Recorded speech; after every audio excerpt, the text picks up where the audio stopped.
thank you. Oluwa na go tell. Yemi Alade. On peut dire que tout se passe, tout est parfait pour le moment. C'est parfait. Je vous remercie le bon Dieu pour tout le soutien qu'on amène pour passer par là et pour la réussite jusqu'à ce moment. Je souhaiterais que le bon Dieu continue ainsi jusqu'au petit matin.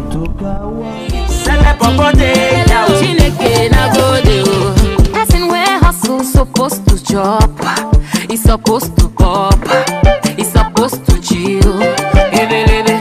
Person where walk supposed to dance, he's supposed to rock, he's supposed to flex. But don't you forget, yo, say no be by mighty, yo. Always be thankful, Oluwa na go do. Rather no be crime, yo, to spend your money, but always be thankful, Makaifa di go ma. Even if you no get it.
Je voudrais bien que l'église, s'il te plaît, et te mettre au protocole de la parole de ton emploi.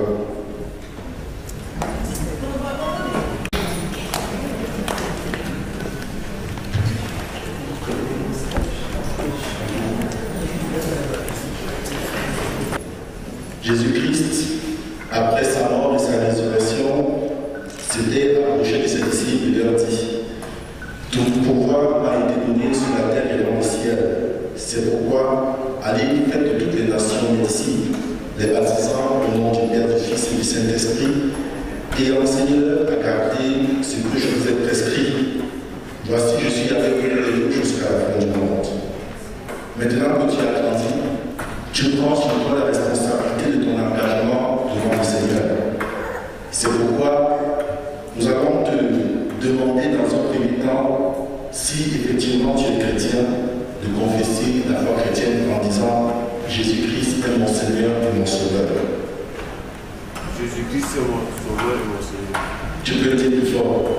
Jésus-Christ est mon Seigneur et mon Sauveur. Donnez-lui un micro à la personne. Jésus-Christ est mon Sauveur et mon Seigneur.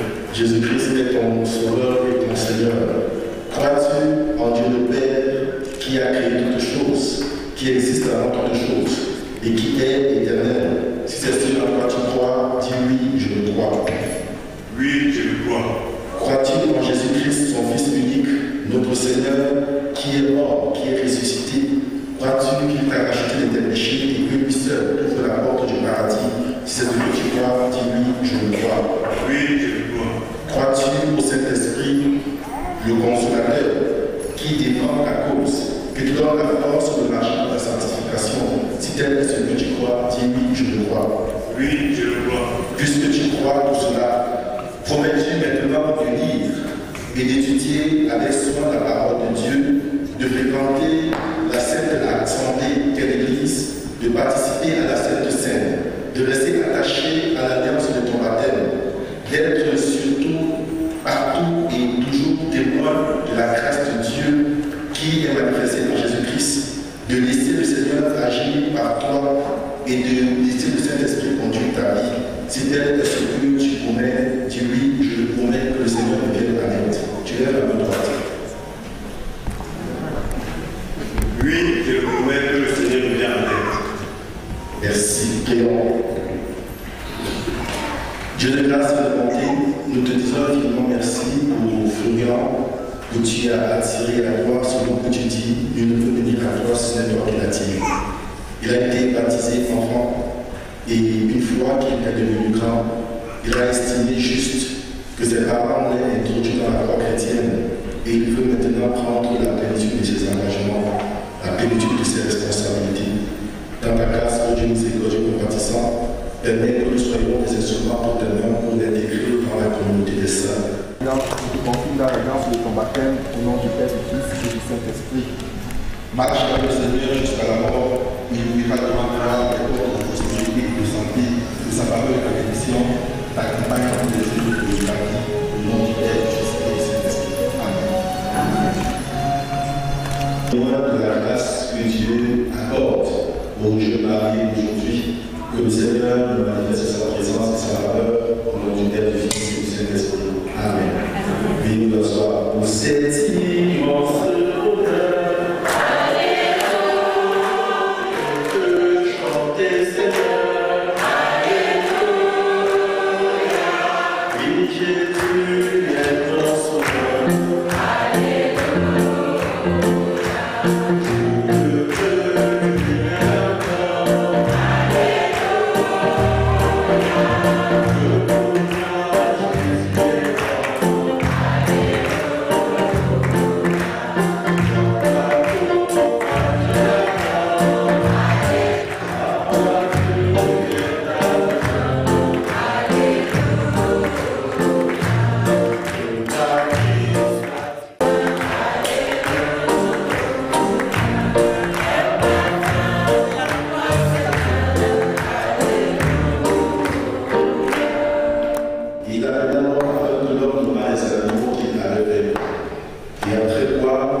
et il retire la côte de l'homme avec laquelle il crée la femme.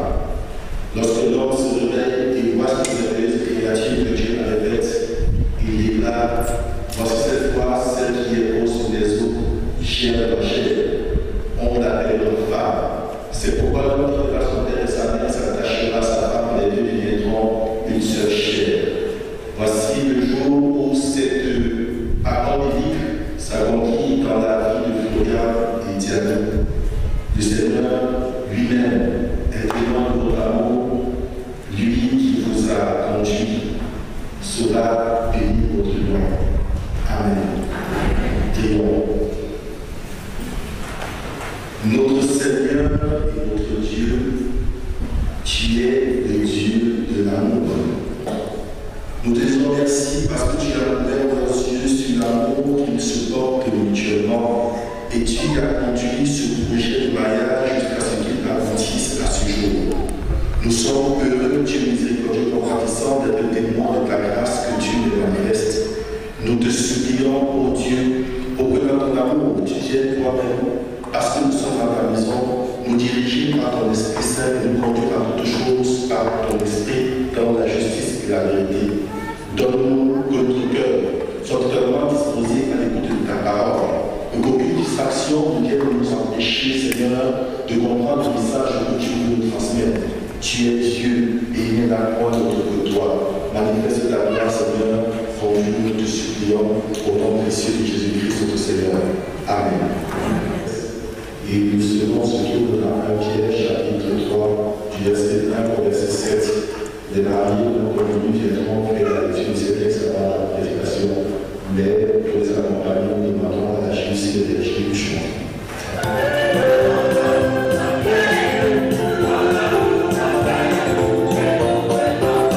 Oui, nous venons vers toi, Seigneur, en chantant. C'est notre joie d'être tes enfants. Ton amour.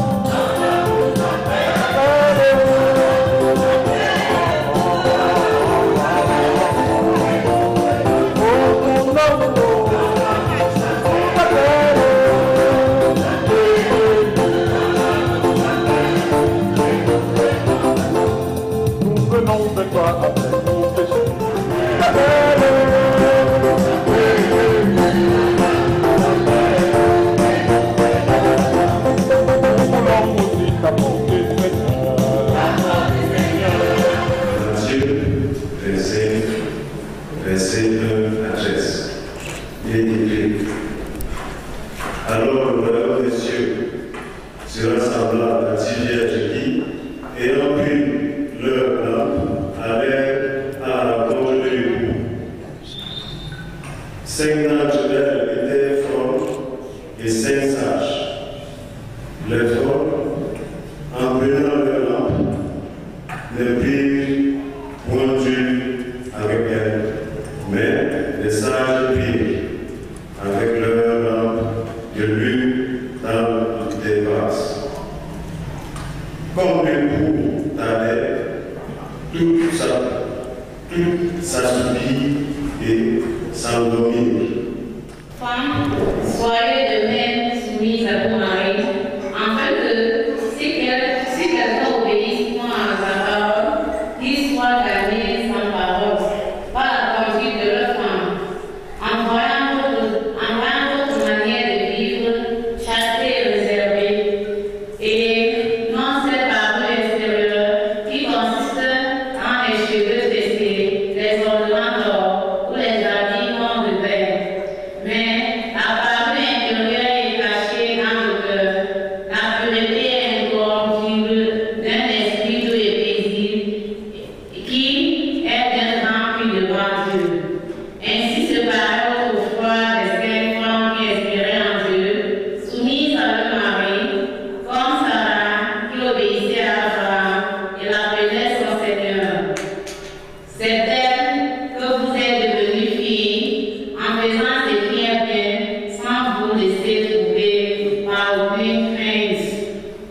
Nous venons de faire la lecture de deux textes dans le Nouveau Testament. Le premier dans l'Évangile de Jésus-Christ selon Matthieu et le second dans la première épître de Pierre. Le texte de l'Évangile nous parle de la parabole des 10 vierges, parmi lesquelles il y en avait 5 qui étaient sages et 5 autres qui étaient folles. Et le texte de Pierre va nous parler de l'attitude que l'homme ou la femme doivent avoir dans le mariage. Dieu dit dans sa parole, notamment dans Proverbe 14, verset 1, la femme sage bâtit sa maison, mais la femme stupide la détruit de ses propres mains. Nous sommes ici aujourd'hui pour que Dieu bénisse le mariage de Diane et de Florian. Et la bénédiction de Dieu ne peut descendre sur vous que si votre cœur est également disposé à recevoir cette bénédiction. Dieu ne force pas de nous bénir. C'est à chacun d'entre nous d'ouvrir son cœur, de disposer son cœur pour que la bénédiction que Dieu relâche parvienne jusqu'à chacun d'entre nous. Vous l'aurez compris, bien aimés, nous avons fait allusion à la sagesse dans les différents textes que nous avons lus et que nous avons proclamés ici. Cela signifie, en réalité, nous sommes en train de vouloir demander à Florian et à Diane d'avoir un couple de personnes sages, un foyer où la sagesse règne. Jésus, au moment où il était en train de s'approcher du temps de la passion, a donné une succession de paraboles pour expliquer un peu aux gens ce que c'est que le royaume de Dieu. Et dans celle que nous avons lue, la parabole des 10 vierges, il va illustrer le royaume de Dieu avec 10 vierges. Les vierges ici, en réalité, ce sont des jeunes filles, ce sont des demoiselles d'honneur. Cela ne veut pas dire que c'est un homme ou que ces 10 vierges-là étaient destinées à épouser un seul homme. Dans le contexte juif, lorsque l'on se mariait, le marié allait chercher sa femme avec tout un cortège d'amis qui l'accompagnaient. Et généralement, ces amis-là se tenaient le long du chemin dans différentes maisons. Et au fur et à mesure que le cortège avançait, au fur et à mesure, le cortège devenait nombreux, grand. Parce que quand il arrive à tel endroit, ceux qui étaient stationnés à cet endroit pour annoncer son mariage rejoignent le cortège, ainsi de suite. Et donc les vierges, qui étaient en réalité des filles d'honneur, étaient postées à un lieu attendant que le marié passe. Et effectivement, quand le marié est passé, il s'est arrivé qu'elles se sont mises à le suivre. Mais toutes n'ont pas été admises au festin. Pourquoi? Il nous a dit que lorsque les vierges partaient de leur maison, elles se sont préparées en prenant des larmes, puisque généralement les mariages se faisaient la nuit, c'est la nuit que l'on venait chercher la femme, avant de commencer les festivités qui pouvaient durer parfois 7 jours. Elles se sont préparées et elles ont pris chacune des larmes. Malheureusement, il y en a qui ont été plus intelligentes et qui ont pris de l'huile pour que lorsque les larmes viendraient à être vides, parce que l'huile serait finie, qu'elles puissent en rajouter pour maintenir la flamme allumée. Et d'autres, stupides, comme on le dit dans notre texte, n'ont pas jugé utile d'être prévenantes. En réalité, bien aimé, la folie de ces vierges qui ne prennent pas d'huile en réserve pour leur âme montre simplement que ce sont des personnes qui n'ont pas pris au sérieux l'événement auquel ils partaient. Le mariage n'est pas une chose à prendre à la légère. Le mariage n'est pas un amusement. L'on ne se marie pas pour essayer et voir à quoi ça va ressembler. L'on ne se marie pas pour divorcer. En réalité, lorsque nous disions à l'introduction de la liturgie du mariage que Dieu a dit l'homme quittera son père et sa mère et s'attachera à sa femme, et les deux deviendront une seule chair, cela signifie simplement que Dieu a programmé et préparé le mariage comme étant une institution qui ne devrait pas se dissoudre. Le mariage selon le Seigneur est indissoluble. Et c'est pourquoi nous insistons sur le fait que le mariage doit être l'aboutissement d'une forme de préparation, d'une réflexion mûre. On se lève un beau matin parce qu'on veut quitter la maison de ses parents ou parce qu'on cherche quelqu'un qui va s'occuper de nous, on décide de se marier. Très souvent, lorsque tu demandes à une fille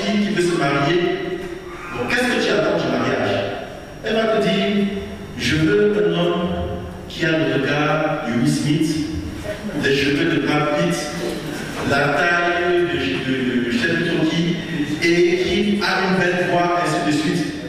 Et lorsque tu vas demander au garçon également, vraiment, pourquoi est-ce que tu veux te marier?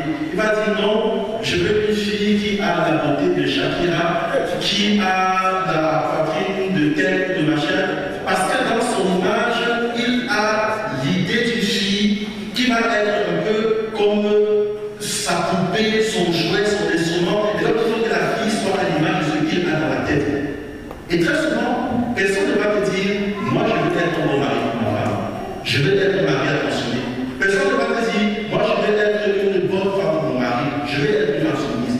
Généralement, quand on pense au mariage, on pense à son propre bonheur. On veut être exigeant vis-à-vis de l'autre. On se donne un certain nombre de critères. Celui qui va venir demander ma main, il faut qu'il ait une voiture, il faut qu'il porte des pochini, il faut qu'il ait des chaussettes blanches, il faut un tas de choses. Mais toi, qu'est-ce que toi tu fais pour être pour ton mari futur, ce qu'il aurait voulu que tu sois? C'est en cela également que la préparation dans la sagesse est assez importante. Beaucoup de personnes pensent que quand on dit mariage, il faut envisager la vie qu'on va porter, il faut envisager les personnes qu'on va aller voir. Mais le mariage, c'est pas ça. Lorsqu'on va finir les festivités d'aujourd'hui là, tout le monde va rentrer et vous allez rentrer chez vous tous les deux. Et c'est là que les choses vont vraiment commencer. Ce qu'on peut jouer à ce flotteur, on va danser, on va boire, tout ça, vous êtes contents. Mais demain matin, lorsque tu vas sortir, te lever le matin et que tu vas réaliser que la chambre sent. La chambre sent pourquoi? Parce que quand il a retiré ses chaussures, il a mis à côté du lit. Tu ne savais pas que ses pieds sentaient. Tu commences à dire, j'ai fait comme ça. Et ça commence à créer un problème. Ma chère, ce n'était pas le jeu. Quand tu partais pour l'épouser, tu aurais dû réaliser qu'il a des imperfections. Ce n'est pas un prince charmant qui est parfait. C'est un être humain qui a ses défauts. Et ça, il faut se préparer psychologiquement à cette éventualité. Est-ce qu'on se comprend?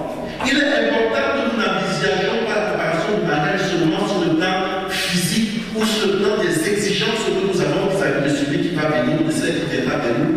Mais que nous nous préparons également nous-mêmes, que chacun se dise, est-ce que moi, je serai une bonne femme? Est-ce que moi, je serai un bon mari pour mon époux ou pour mon épouse? Voilà, bien aimé, l'aspect de la préparation sur laquelle je voudrais bien insister ici. Maintenant, elles se sont préparées en prenant de l'huile. L'huile, en réalité, c'est quoi? L'huile, dans la Bible, est le Seigneur du Saint-Esprit. Et le Saint-Esprit, nous dit-on, c'est l'esprit de la sagesse et de l'intelligence. Et je voudrais m'arrêter simplement sur l'expression sagesse et intelligence. Ces femmes-là, qui n'avaient pas amené avec elles l'huile, ont été qualifiées par l'auteur biblique comme étant des femmes inintelligentes, des femmes folles, stupides, parce qu'elles n'avaient pas en eux les vertus qui auraient permis justement qu'elles puissent être à l'image de ce que le Seigneur a attendu. Dans le livre de Pierre que nous avons lu, Pierre va décrypter un peu les vertus qui sont attendues d'une femme et d'un homme qui doit se marier. Il dira que la femme doit être soumise à son mari. La soumission signifie simplement que la femme doit respecter son homme, qu'elle doit considérer son homme avec beaucoup de respect et une autre considération. Quel que soit l'âge qu'il a, c'est ton mari. Quels que soient les défauts qu'il peut avoir, c'est ton mari. Maintenant, n'allez pas croire que la soumission signifie que l'homme va marcher sur sa femme pour accomplir ses desseins ou pour aller dans ses chemins. En réalité, comme nous le voyons tout à l'heure, Pierre va faire la part des choses en disant notamment à son mari de considérer la femme comme étant un sexe plus faible. La faiblesse ici ne signifie pas que la femme est incapable, ou alors que le mari est tellement fort et tellement grand qu'il ne peut rien recevoir ou rien devoir à sa femme. Cela signifie simplement qu'en tant qu'homme, on doit réaliser que celle qui est à côté de nous est une personne dont on doit prendre soin, une personne dont on doit protéger, une personne à qui on doit parler avec douceur. Est-ce qu'on se comprend? J'ai l'impression que tu penses un peu comme ça. Tu penses déjà à lui aussi. J'ai hâte d'avoir ici maintenant. Bien. Donc nous étions en train de dire, bien aimé, et l'homme porte un certain nombre de vertus qui vont être la garantie d'une certaine manière, la garantie de leur attachement et de la pérennisation de leur mariage. Nous avons parlé de la soumission de la femme. d'un côté, et de l'autre côté, le fait que l'homme doit se regarder la femme comme étant un sexe faible, non pas un sexe faible qu'il faut piétiner, mais plutôt un sexe faible qu'il faut protéger, qu'il faut regarder avec compassion, avec amour et avec honneur. Il dira également à la femme d'avoir à l'égard de son mari une conduite si bien que, même si le monsieur n'est pas chrétien, ce n'est pas le cas pour vous, qu'à force de voir sa femme se comporter, il est envie de l'écouter. Cela signifie simplement qu'une femme doit avoir un comportement qui lui permet de toucher le cœur de son mari. Autrement dit, ton mari doit être fier de toi. Est-ce que tu comprends ce que ça veut dire? Ton mari doit être fier de toi. Tout ce que tu fais, toutes les attitudes que tu adoptes doivent être dans l'optique de comment est-ce que je peux plaire à mon homme? Comment je peux faire pour que mon homme soit fier de moi? Plus il sera fier de toi, plus il te regardera avec admiration, plus il aura le regard focalisé sur toi. Quand il sait bien que tu lui demandes de faire n'importe quoi, il va le faire. Parce que tu forces son amour et son respect. Est-ce que tu comprends? Malheureusement, on a l'impression qu'aujourd'hui, les femmes ont une mauvaise tendance dans un esprit de concurrence, de je ne sais quoi, d'oublier le rôle qu'elles ont d'aménager toutes choses pour que leur mariage, leur maison, leur foyer soit un endroit de paix, un endroit de conciliation. Et elles vont adopter des attitudes de rébellion. Elles vont adopter des attitudes du genre, je suis encore belle, si tu t'amuses, je pars dehors. Quand je marche d'abord là, il y a des hommes qui me sifflent, donc ne tarte même pas. Ça ne sert à rien. Ça ne sert à rien d'entrer dans une espèce de concurrence avec ton mari. Tu concurrences une fois avec lui. C'est ton toi, c'est ton autre toi. Ce qui signifie qu'en réalité, si tu te montres à son égard une femme soumise et respectueuse, lui, il te regardera également avec respect et amour. Une femme vertueuse est une femme qui est réservée, c'est une femme qui est chaste. Une femme qui est chaste. Une femme qui est chaste. La chasteté consiste à avoir une espèce de pudeur quand on se comporte. Ce serait anormal qu'on voit une femme qui est mariée et qui commence à adopter des attitudes de un jacquard devant un homme, donnant l'impression qu'elle veut le séduire. C'est anormal qu'on trouve une femme qui trompe son mari, c'est de la folie. Tout comme c'est de la folie de voir un homme qui trompe sa femme. Parce qu'on n'a pas croire que quand on parle de la fidélité, c'est souvent l'affaire des hommes. Il y a des gens qui pensent que quand on dit qu'une femme est fidèle, cela signifie qu'elle n'a jamais trompé son mari. Mais quand on dit qu'un homme est fidèle, cela signifie qu'il n'a jamais menti à sa femme qui la trompe. La fidélité consiste à regarder l'autre uniquement l'autre. C'est ça la chasteté. Et c'est également une chose qui va davantage consolider votre mariage, parce que si vous entrez dans l'adultère, votre mariage sera détruit. L'adultère apporte souvent des blessures qui sont difficiles, très très difficiles à penser, à soigner. La femme vertueuse est également une femme qui se soucie davantage de son intérieur, de son apparence extérieure. Pierre dit, il faut qu'elle soit comme ces femmes d'autrefois qui ne se contentaient pas des parures extérieures, mais qui faisaient des efforts pour avoir des vertus intérieures. Cela ne signifie pas que maintenant que tu es marié, tu as te négliger. Quand tu t'as connu, tu mettais ton rouge à lèvres, tu mettais tes vernis à ongles, tu faisais la taille, tout ce que tu fais là. Mais il ne faudrait pas qu'une fois que tu t'es marié, tu te dis non, je suis bien marié, ça ne sert à quoi. Que tu portes le cadavre du lundi au samedi, que tu oublies comment on fait sa toilette. Il va se fatiguer de te regarder. Tu vas rester toujours coquette. Toujours coquette. Pas pour les autres, mais pour ton mari. Et pareillement, il ne faudrait pas que Florian se dise que non, on nous a dit le jour du mariage qu'une femme ne doit pas se contenter de la parure extérieure. Et qu'il commence à prendre son argent seulement pour faire des choses pour les autres, surtout quand les enfants seront là, on s'occupe seulement des enfants, et on nous dit qu'on peut acheter pour rendre à sa femme. On nous dit qu'on peut donner l'argent à sa femme pour se coiffer. Quand tu marches avec ta femme, tu m'entends à la foyer. Quand tu marches avec ta femme, il faut que les autres hommes tournent le visage comme ça, Ça veut dire que tu dois t'arranger pour qu'elle soit toujours coquette. Tu dois t'arranger pour qu'elle soit toujours à la hauteur de ta propre gloire, c'est-à-dire à la hauteur de la gloire que tu veux te donner. On parle de gloire ici, c'est-à-dire la fierté, et non pas la gloire qui vient de Dieu. Ainsi, bien aimé, il va dire enfin à la femme, il faut qu'elle ait un esprit doux et paisible. Un esprit doux et paisible. Et non pas un esprit accablable, un esprit querelleur. J'aime toujours raconter cette histoire d'un monsieur qui rentrait chez lui, sous. Chaque fois, quand il faisait le travail, il s'arrêtait au carrefour, dans un bar. Il boit. Il rentre chez lui en chantant, dès qu'il se couche, il dort. Tous les jours. Un jour, quand il arrive dans le bar où il vivait habituellement, quelqu'un lui dit, mon ami, tu t'assois comme ça pour savoir que ta femme est partie. Il a pris toutes ses affaires et elle est partie avec les enfants. Il dit, c'est vrai. Il dit oui. Il dit, ok, enfin, je vais pouvoir rentrer chez moi tôt. Vous savez combien il rentrait chez lui? Vous voyez, sa femme peut être en cœur de lui. Chaque fois qu'il rentrait, matin au soir, elle va sur lui. Tellement c'est que le monde de Dieu, ça arrête au bar de boire. Quand il rentre, maintenant, il est soulevé, que ce soit sa femme dit, il se couche devant, il dort. Ne faites pas ça. Chaque pays, ne faites pas ça. La Bible nous dit qu'une femme doit avoir un esprit doux et paisible. Ce qui signifie que dans le couple, lorsque c'est chaud, lorsqu'il y a une forme d'esprit, la personne qui doit se réserver, c'est toi. Parce qu'elle est jeune, parce qu'il est l'homme, parce qu'il est le mari. Et on a dit, pas pour te maîtriser. Mais il peut arriver qu'il y ait des désaccords. C'est à toi de faire preuve de sagesse. Et nous voudrons simplement terminer en disant à tous et à chacun d'entre nous, lorsque Jésus donne la parabole, c'est pour dire à quoi ressemble le royaume de Dieu.